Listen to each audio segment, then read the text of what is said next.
My talk today is around strategy first. The model of our business at Dashboard Marketing is all about strategy being first.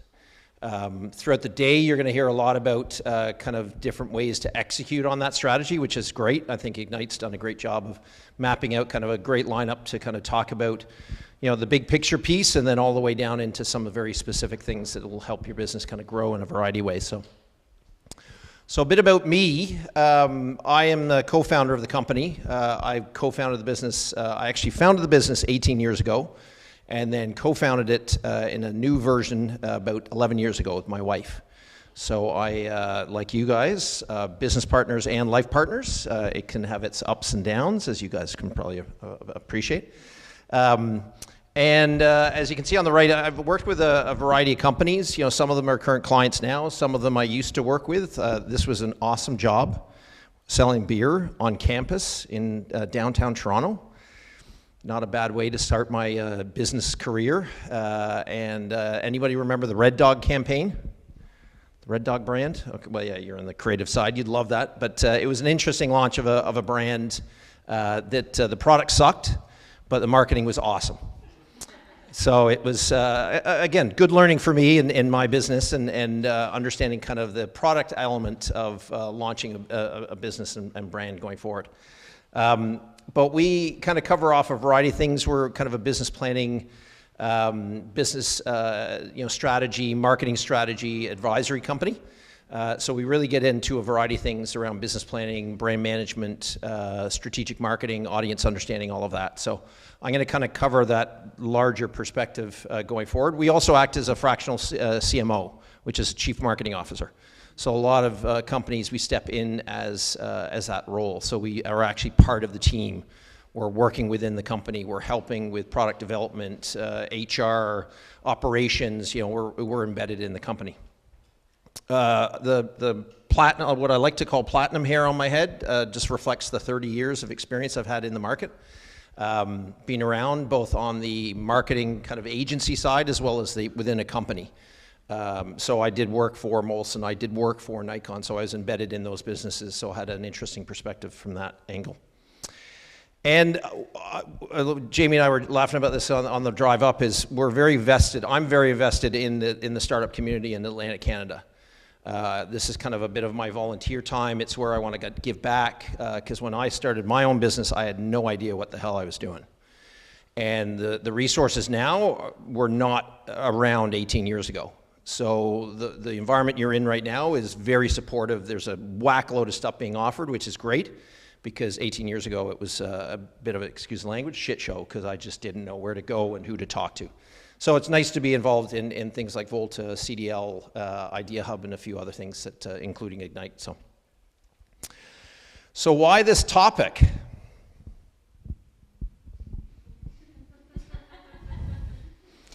It's true. Everybody thinks they know what to do in marketing. And I say that jokingly, but and a lot of times marketing is on the corner of somebody's desk, or you're like, oh shit, I got to do marketing. What am I going to do today, right? Like, it's that confusion, that aggravation, that, oh my God, I've got to do something. And so I guess that's where, you know, we've survived for 18 years, because we're helping companies in that space. But also, I do like kind of helping companies and being involved in this, because there's a few things that really do tick me off when I see businesses do this. And one is, are you really going to jump and find out what that company is and buy their product? No, because they're not talking to you. They're not helping you solve a problem or dealing with an issue or understanding you or talking to you as a human being. If they are talking to you, are they talking to you properly? Let that sit there for a second. I know, hand on the face, yes, exactly. Can you really believe that Burger King has produced a piece of communication like this? Like, come on! It is, but it isn't. And that's the thing. I sit there sometimes, I look at these pieces of marketing communications. It's like, really, who? Because I've been in those boardrooms, right? I've been with the creative teams. They pitched ideas. The clients are like, oh my gosh, that's awesome. So you think about that situation with this presenting to a bunch of executives at Burger King, and them going, oh my gosh, that's the best piece of creative, let's put it out there. This is one of the biggest things that pisses me off. Anybody, like bank customers, you know, they're all about getting you as a new customer, right? I'm an RBC customer. I have been for about 14 years, I guess. And when they put this initiative out a couple years ago, I sent a note to my account manager and I said, I'd love an iPad too. Do you think I got an iPad? No. So how can they do that, right? In the sense of, okay, we want all of you as non-RBC customers, we want to bring you in, but then when you're an RBC customer and have been for so long and haven't added any aggravation to their lives, but have done business with them and been that loyal customer, do you think they're thanking us? Banks are horrible. Telcos as well, right? Like the Bells, the Telus, the Rogers, they all treat us horribly when we actually become their customers. So these are definitely things, as you might be getting the gist of it, that piss me off and that we help our clients figure out and sort out and make sure they don't do. Because as some of you might have looked up when you have current customers, when you have a customer right now and you treat them really well, it's a lot less of a cost to your business and you're going to get more business from them, right? Because they're working with you. They've chosen you. They like you. They want to do business with you more. So huge opportunity that a lot of companies don't think about. They're all about acquisition, acquisition, acquisition. Retention is a huge opportunity for every business out there. The other things, I know I'm starting off maybe on a bit of a negative note, but I wanted to get things going here because have you heard, I hate to ask anybody, has anybody said this? I hope you haven't. Because if everybody's your customer, then nobody's your customer, right? But I have heard people say this. And I've just kind of stopped going, okay, just stop and think about what you actually said. Have you heard anybody say this?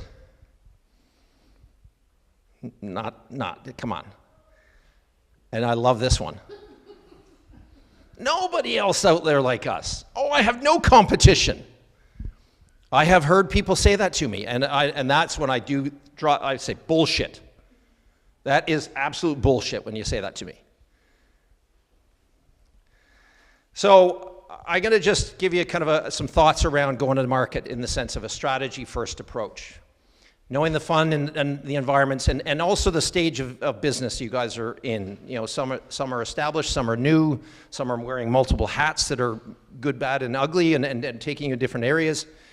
But one of the first things I always recommend to companies going forward with any go-to-market plan is look at people and their problems, right? It's the emotional side. And a theme you'll hopefully get from not only me, but some other folks on the discussion today is it's about people talking to people, right? You might have a great solution, you might have a great product, a great recipe, whatever it might be, but it will always go back to people and the problems they have. Shopify, a good Canadian company, there you go, there's a bit of a plug. I'm trying to support Canadian companies wherever I can. But they've heard a problem from people, small businesses. I want to sell stuff online. Hey, we'll build a platform that makes it very easy for you to do that. So they talked to them, they figured out what their problem was. They both sell coffee, right? But two very distinct and different brands. Be it the cups, be it the places that you can go and sit, the employees, the food selection, like all of that's the same, but they still sell the same stuff. But they found a way to be unique and different. And it's hard, I get it. It's very hard to figure that out for certain businesses. But it's a huge opportunity going forward. Does anybody remember this initiative with when Colin kind of made the stand, took a knee?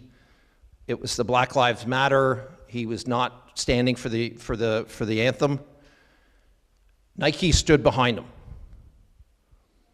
And they got hurt for it. They lost sales. They had people burning their product. There was quite a bit of controversy around it. but they made an emotional connection with not only somebody that they represented or were tied to as a corporate partner, but also knowing what he stood for or literally didn't stand for and what he was trying to say. So there's a real opportunity, and this is one of many examples. Patagonia is another great Canadian company that really stands for durability, length of product. They ultimately don't want you to buy more of their product. They don't want to do fast fashion. They will fix the jacket you might have ripped. They will resell the products that you've been wearing for the last 12 years. So there's a lot of opportunity with every business out there to make that emotional connection. You know, if you're going forward in this business adventure, what do you want? You want to move forward? You want to progress? You want to see things go in a positive way instead of downward? And you want to change things? Because a lot of the words on the left tie into every aspect of your business. And not just about sales. It's about people. The people you employ, the partners you work with, the channels you sell through. Anybody heard of BHAG? Big, hairy, audacious goal. Set them. And I'm throwing up here, it's got to be uncomfortable. When you're setting goals for your business, don't set ones you're comfortable around and saying, oh yeah, we can totally achieve that. No, no, no, no. Set something that goes, oh man, I don't feel good about this. But I'm gunning for it. I'm going for it. Right? We advise our clients. We talk to them, okay, what's the current state? What's the growth? What's your stretch goal? But the ultimate goal we're aligning almost everything we're doing is towards their BHAG. That big, hairy, audacious goal and that level of uncomfortable that they're feeling. And it's okay to be uncomfortable. Because if you were wanting to have comfort, you wouldn't be an entrepreneur. Again, Jamie and I were talking about this because we both had our origin stories and we've all felt those uncomfortable situations, right? So, but it's the bigger opportunity here is that setting that goal. Is it $500,000 in sales? Is it, 20 people in 2026? Whatever it might be. Is it 50 clients by the end of the year? And then lastly is around recording, evaluating, and reworking whatever you're doing. We all know the try and fail. We've all tried something, we've all failed in something, and hopefully we've learned from that. So what is that thing that's driving us to that next level of success?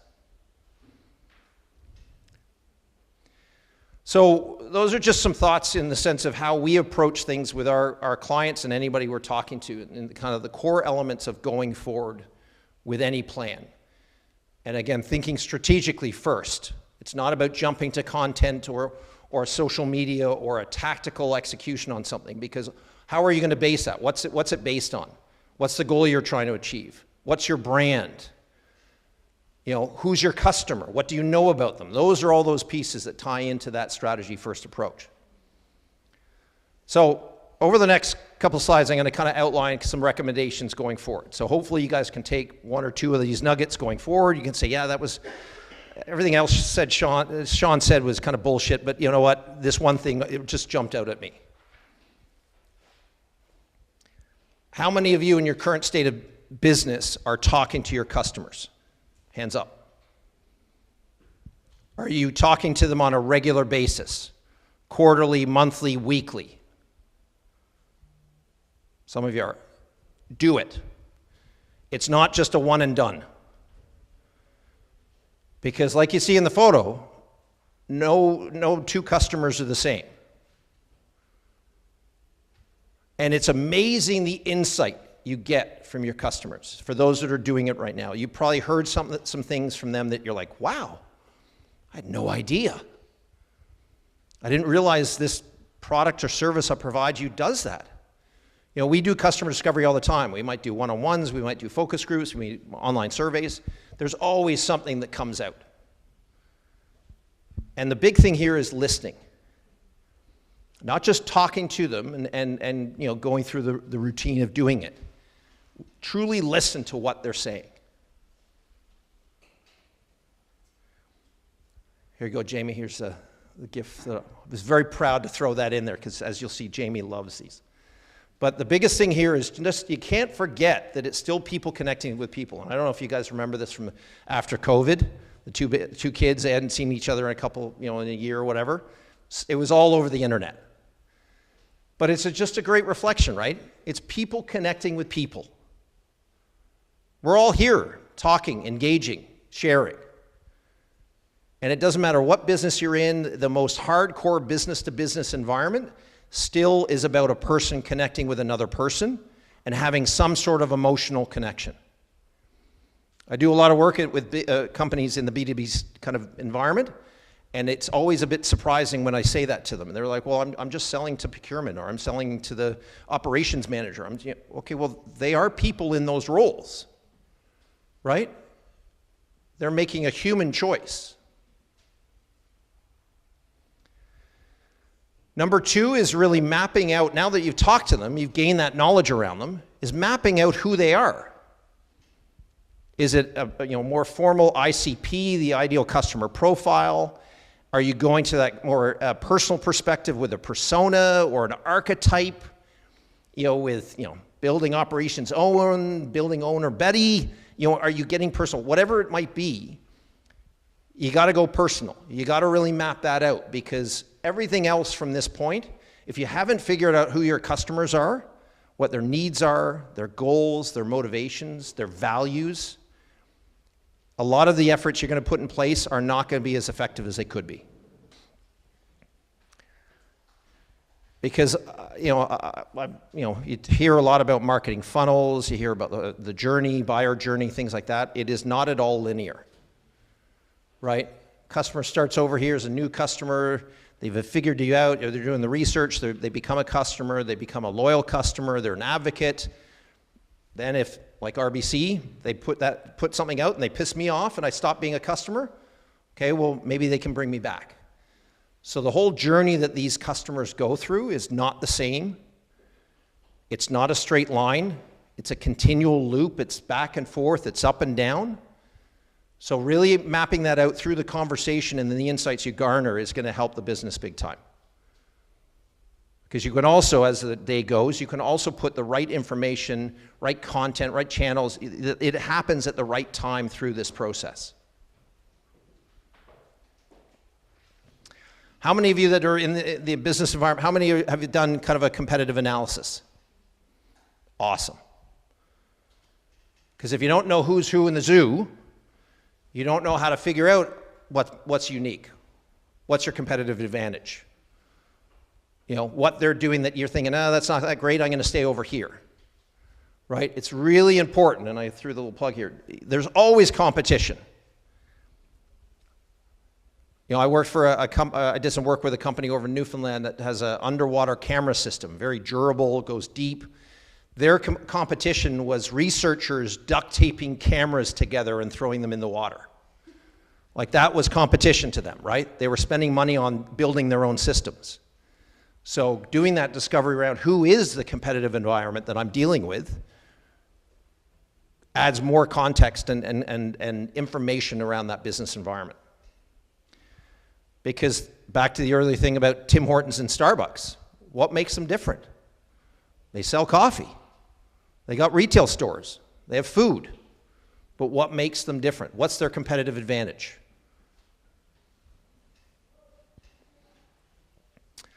This is probably one of my favorite slides. And for those, anybody know Seth Godin? Anybody read or get? Okay. If you haven't, look him up. He's one of the great thought leaders in the marketing and business space.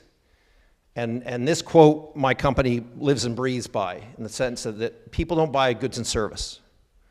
They buy relations, stories, and magic. And that directly ties into a healthy, vibrant, well thought out, people-focused brand. So I hit, folks, I use the hammer on the head all the time, is developing a human brand. Who are you? What do you stand for? What have you learned from your customer discovery that is going to give you, that much more substance behind that brand? and provide stories and magic. Because again, back to the earlier statement I said is, even if a B2B buyer that is very transactional, that's very functional, it's still people. It's a human connection. This is the format we use in developing any brand strategy for a company. 5 key points. It's not easy to get here. So it looks simple, but it's not easy. Highlighting benefits, values, personality, positioning, and promise. But going through this process, even in the early days of any business, and I work with a lot of startups, we go through this process, and I know that things are going to change, but put this stuff on paper, put it down, and have it as a foundation going forward. Because if things change, they change. But just doing this work, because if you recall back at the earlier point about audience discovery, is you'll find out what their values are. We all in this room have our own brand values, like personal brand values. So do their values align with ours? What do we stand for? What do we want to do for them? What do we want to do for this planet? What do we want to do for this economy? What do we want to do for this community? That all comes into play. The positioning is that higher end benefit, that big thing that we're standing for, that nobody else can own. And then the last piece is the promise. What are we promising to our customers all the time?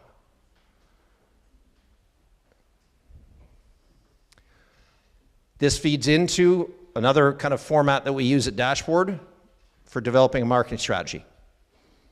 Brand, audience, and category. Again, sounds simple, but to get there, takes some time, takes some work, takes some effort to get there. But once you've gone through the audience discovery, once you've looked around the environment, once you've pulled out those and defined those personas, once you've figured out your brand, then move into, okay, how are we actually moving things to market? And are we basing this strategy on SMART objectives? Anybody seen these before? The business class, the business 101 or whatever? But if you look at SMART, it's like very specific objective that's measurable with some reference to how you're going to action it, that's relevant to your customer or your business or the market you're in, and we're going to do it within this time frame.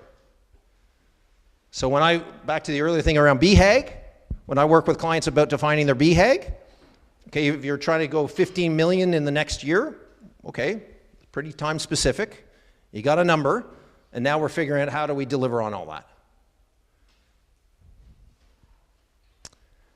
Also is keeping in mind how you're going to go to market within this marketing strategy.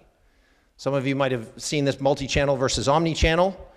Omni-channel is a bit of a buzzword, but the biggest thing to note from this, omni-channel is all about the customer.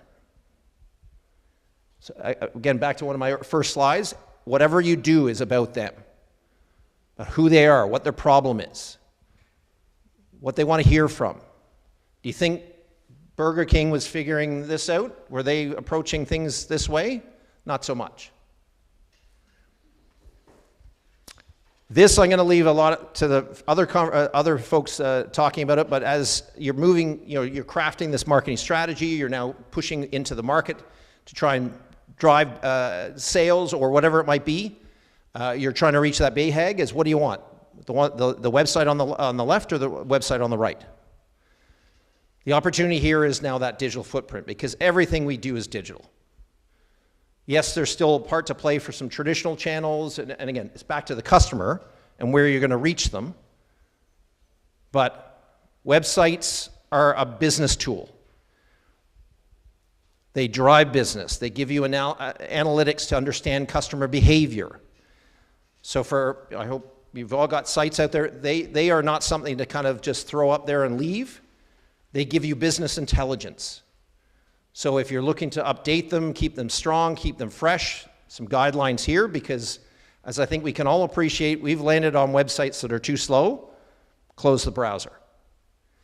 We've landed on sites that you've got to go, oh my gosh, I got to zoom in on this. Okay, well, there are still sites out there that are not responsive or not even mobile-first design sites. Navigation sucks. This is not how I want to consume the content and the information. Another part of your digital footprint, of course, is social media. But just because there's a lot of different things out there doesn't mean you have to be involved in all the things out there. Back to our customer discovery. What channels are they living in?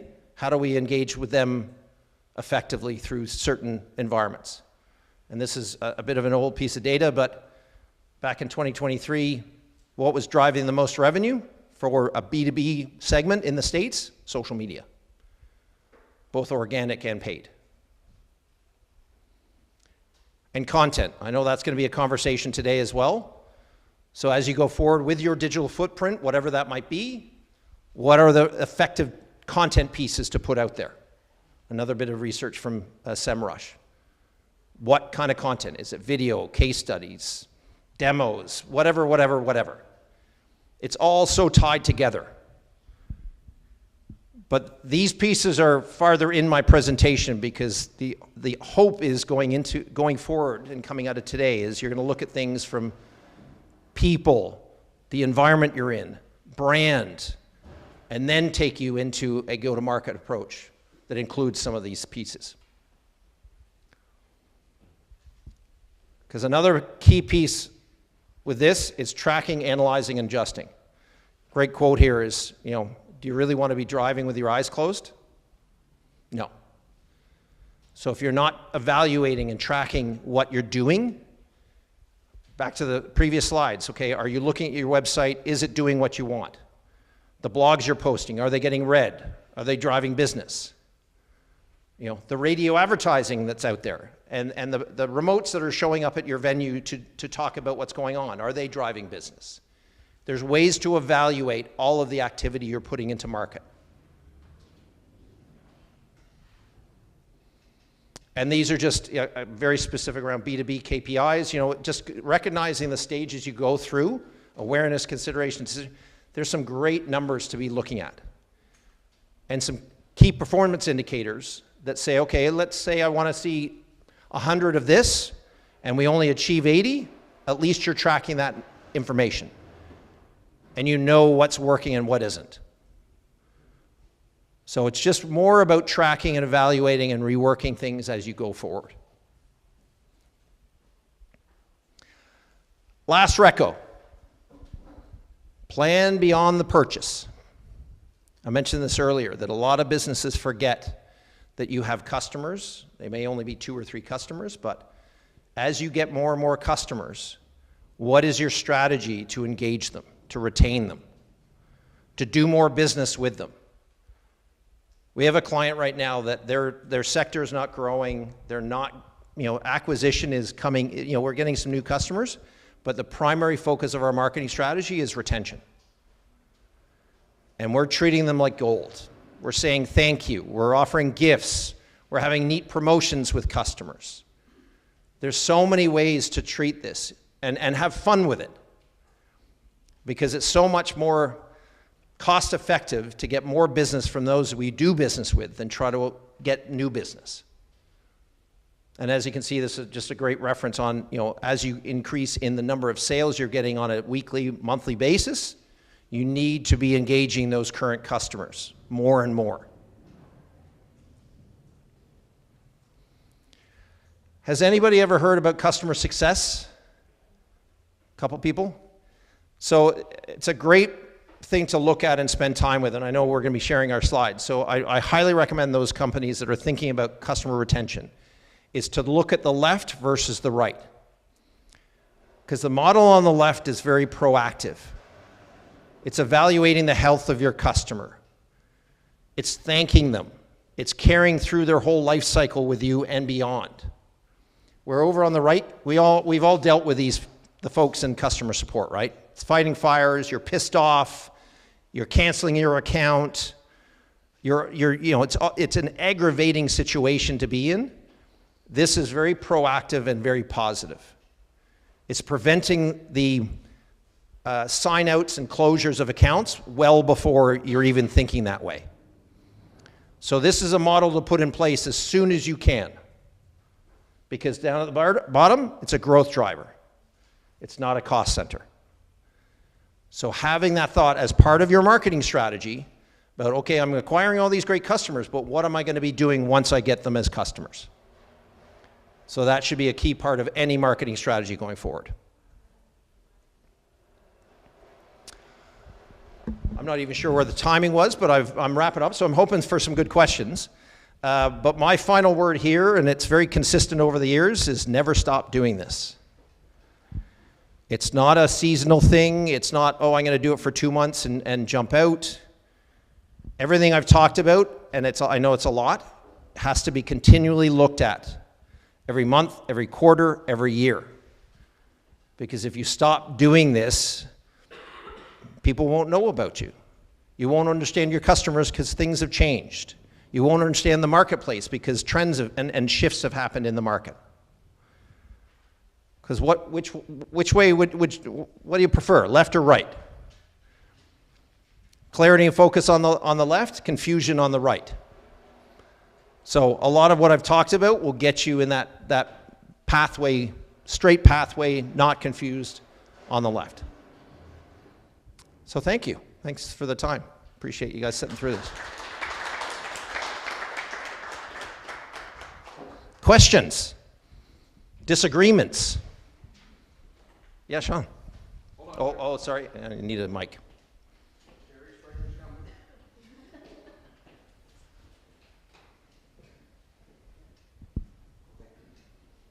Can you? Yeah. So thank you. Great presentation. Great overview. A lot of entrepreneurs are either solo entrepreneurs or two co-founders. And I think for them the struggle is, where do you start? So what would be the practical thing to start with tomorrow if you were to roll up your sleeve and spend an hour on it? If you haven't done it, I would always start with customer discovery. Because I've come into companies that say are even 35, 40 years old, and I've said, have you talked to your customers lately? And they were like, no. So that's a big thing, because a lot of the other insights and things you want to kind of move forward with, you'll get from that interaction, that insight. So you'll ask them, where do you find information? Are you going to Facebook? Are you going to TikTok?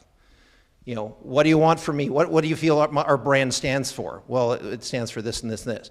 So a lot of the knowledge and insight and research you can garner to feed all of the other things comes from that customer discovery. So two scenarios. I have no customers. In other words, I haven't launched. I have no customers. Right. So who's my customer and who do I talk to? And the other scenario is I have an operating business. Maybe I've operated it for 5 years and I want to take it to another level or different level. How does both of those groups talk to their customer? How do they practically do that? Well, I'd say for the first scenario, you've got to have a sense of what is this business for and who it's for. So you have to have some sense of who your customers are going to be. Because back to my earlier piece, it's about them and their need and their want. So there's got to be somebody you can talk to. On the other end, it really is just getting a list of those key customers, both good customers and bad customers that you already have, and just reaching out.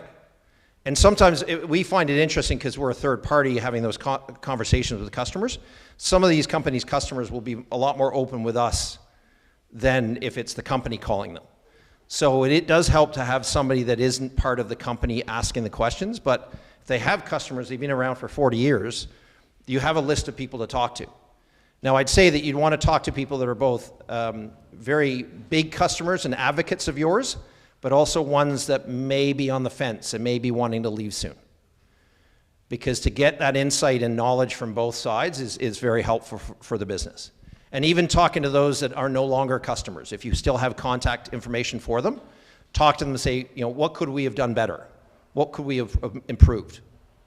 Maybe I'll ask one more. Maybe just speak a bit about what do I really want? You refer to insights. What do I really want to know? Like, what am I trying to understand about that customer that would help me plan the other 10 objectives? Or 8 well, it's understanding them. You know, what are their pain points, their needs, their problems, their issues that you as a business are trying to solve, right? Because that's often why businesses are in place is, okay, there is a need and a want or a pain point to deal with. I need to find out more about that. But then it's also, what environment can I talk to these folks about or through? And then what do they want from a brand? What do they want from me as an organization as I'm going forward into the marketplace? So I'd say those are kind of the key areas to touch on. Yeah?